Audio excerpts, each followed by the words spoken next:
আগে জামায়াত শিবির নিষিদ্ধের প্রজ্ঞাপন বাতিল করেছে সরকার।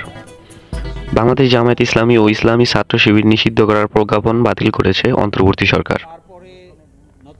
বুধবার এ বিষয়ে আগের আদেশ বাতিল করে নতুন প্রজ্ঞাপন জারি করেছে সরকার।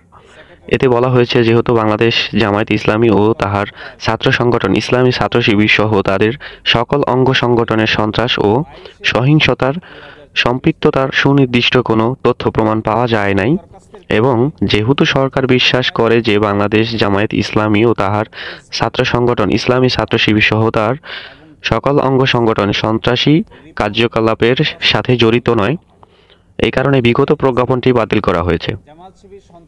এর আগে ক্ষমতাচ্যুত আওয়ামী লীগ সরকারের আমলে ১লা আগস্ট সন্ত্রাস বিরোধী আইনে ১৮(১) ধারায় জামায়াত ছাত্র শিবির সহ তাদের অন্যান্য অঙ্গ সংগঠনের নিষিদ্ধ করে প্রজ্ঞাপন জারি করেছিল স্বরাষ্ট্র মন্ত্রণালয়।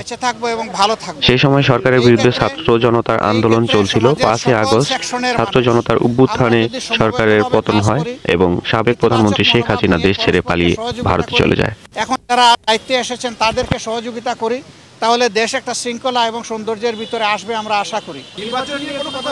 নির্বাচন নিয়ে কোনো কথা হয়নি, ওনারা কেবল বসলেন। মাত্র 4টা দিন হলো। আমরা ওনাদেরকে দেখতে চাই যে ওনারা কিভাবে জাতিকে নিয়ে আগাতে চাচ্ছেন।